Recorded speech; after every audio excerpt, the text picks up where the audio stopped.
first day at Mangaon Kurd village was coming to an end.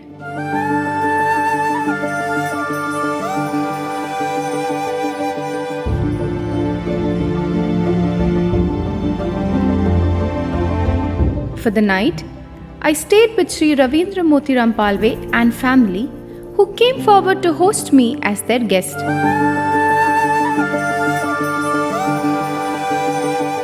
The family of three includes wife Rajashri Palve, daughter Pooja Ravindra Palve, a commerce graduate pursuing banking profession, and Sri Ravindra Palve himself, a farmer.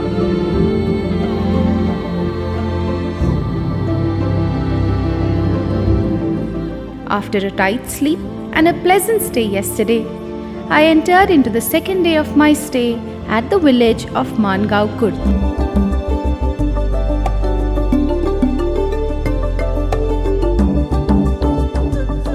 I have always been very curious about local Maharashtrian food and their cuisine, and I thought, what better way than starting off my day with some delicious Maharashtrian homemade food? I asked them about what their favorite delicacy was, and that is when they told me about the modak.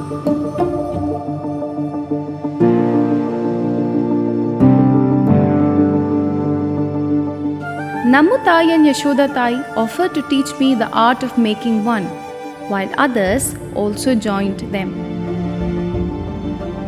The batter itself is made of rice flour paste with a filling consisting of coconut and jaggery, flavored with cardamom spice.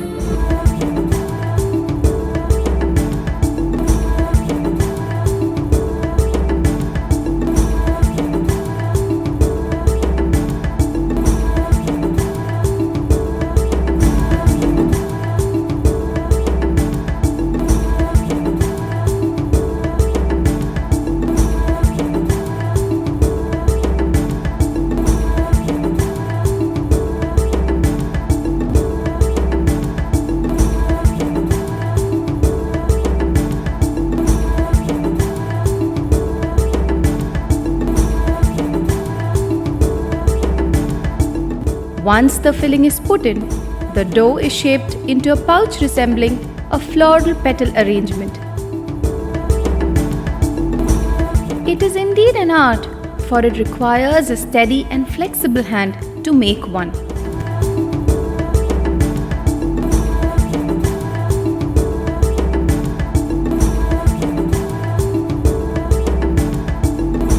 I tried to make one modak, but alas, mine didn't turn out as expected.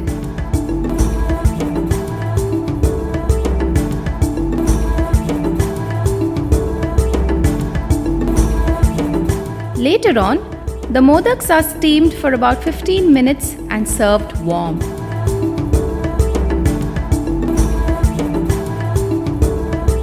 The modak is made and consumed especially during the Hindu festival of Ganesh Chaturthi.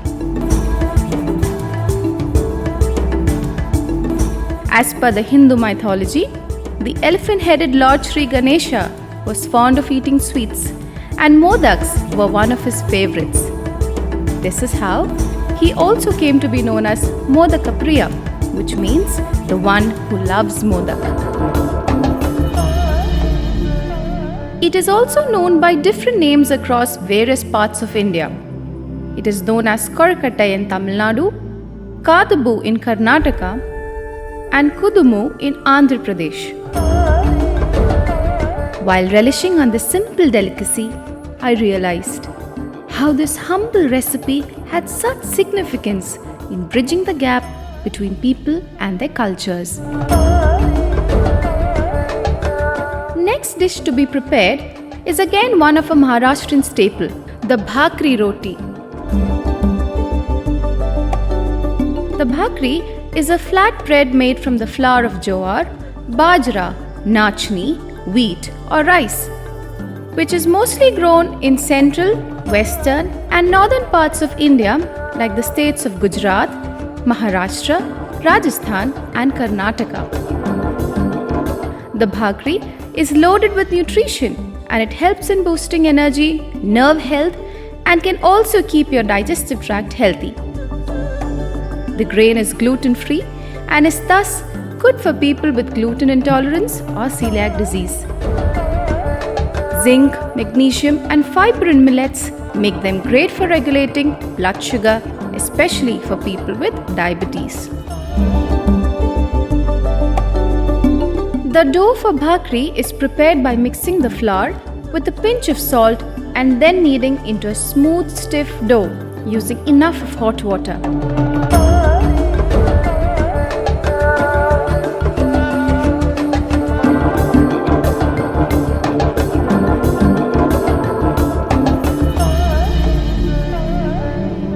The dough is then split into small little balls which are flattened using one's palm. After heating the pan, the rotis are cooked one by one, which are then spread over with the help of the cook's fingers.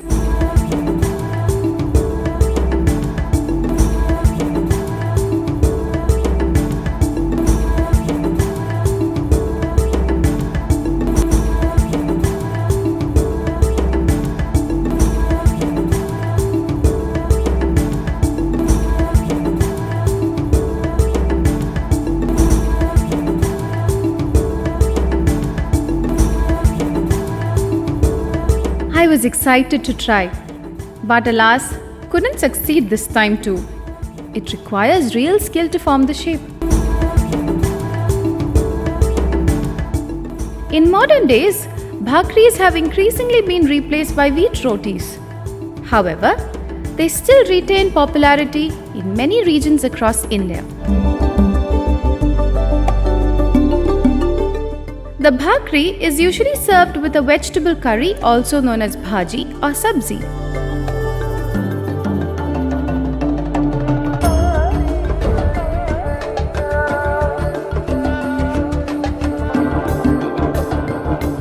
For the bhaji, Akshata, the daughter-in-law of the house, took me to their farm, where she showed me an array of vegetables like moringa leaves or snake gourd, which they had grown.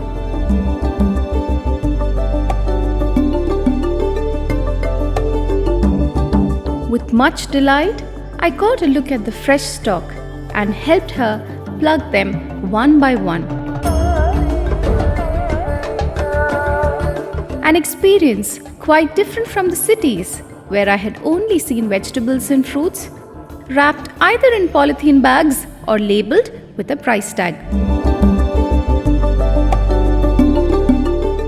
Most of the villagers are self-sufficient and depend on the local produce and dairy stock to meet the day-to-day requirements.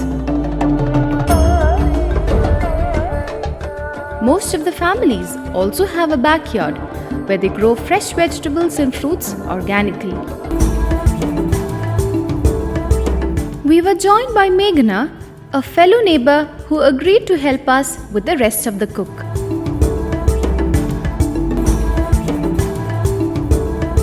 Meghna cooked us some delicious bhaji made of snake gourd and moringa leaves. The cook itself was quite simple, for the freshness of the vegetables added to the taste and aroma.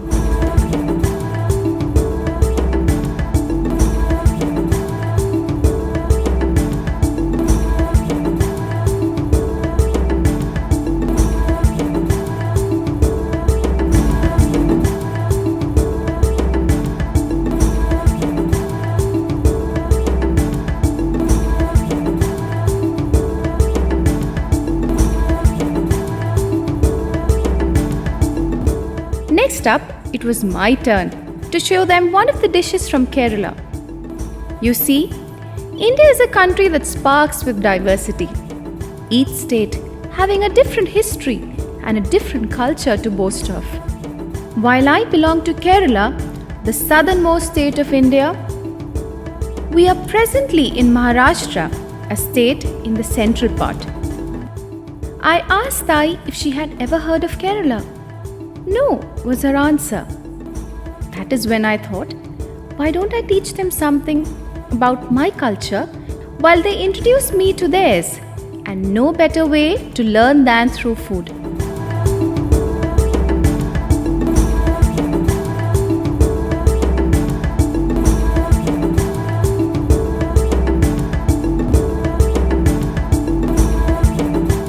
I started off with Kerala's appam, a local favorite among many Keralites. Appams are bowl-shaped thin pancakes made from fermented rice flour, and though a savory dish, it has a hint of sweetness from the coconut that is used to make it. These hoppers are made from a batter using rice, yeast, salt, and a pinch of sugar. After the mixture has stood for a couple of hours, it can be cooked in a traditional appachatti with a bit of coconut oil. All the ladies took a fascination to the technique of cooking an appam and readily tried their hands on making one.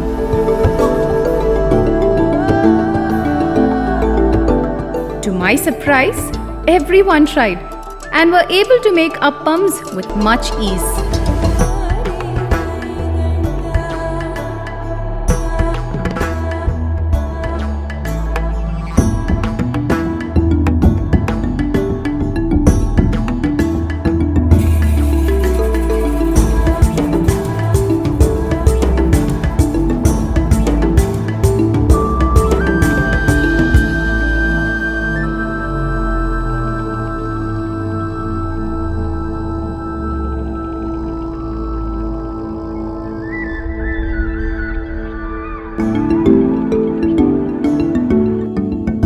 However, I couldn't just serve the appam plain. Usually, it's served along with coconut or potato stew, or lentil or chicken or mutton or egg curry, or usually served with chickpea curry, also known as kadala curry in Kerala.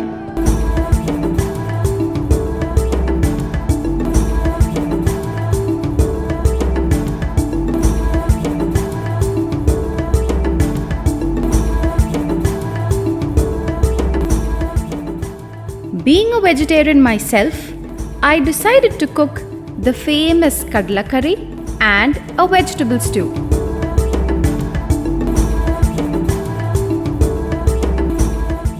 The stew is a dish which resonates with every Malayali and can be made with chicken, mutton, fish or vegetables. The dish is a delight. Pair it with a side of appam or idiyappam for breakfast and you have a match made in heaven. The recipe itself is quite simple and light on spices but big on flavors.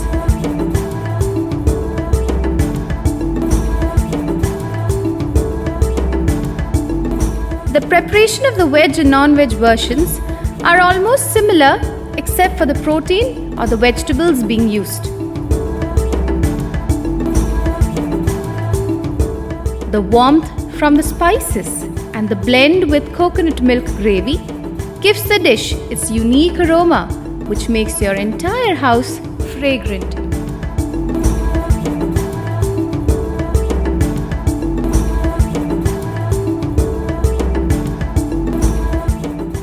The next dish is the famous kadala curry.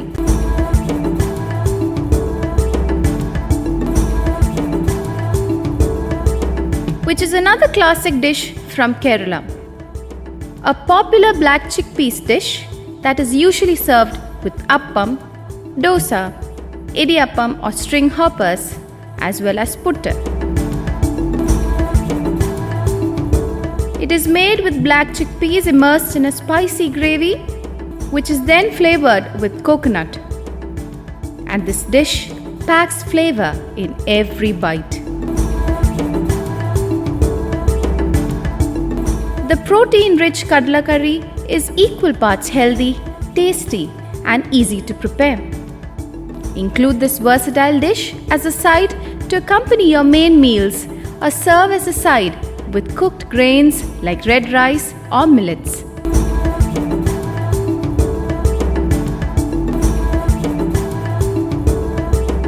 I am someone who has grown up seeing spices being ground manually into a paste using the traditional mortar and pestle, also known as an ammikalla, in Kerala.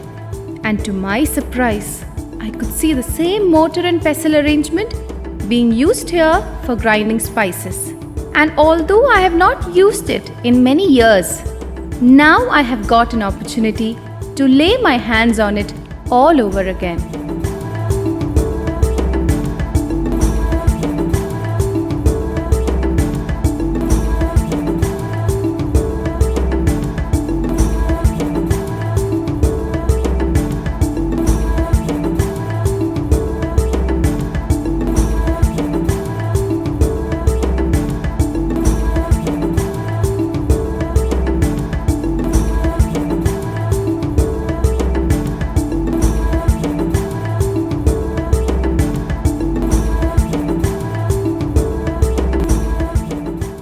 Nammutai and her neighbors relished on these dishes and promised me that the next time I visit them, they would surely treat me with a full Kerala style meal.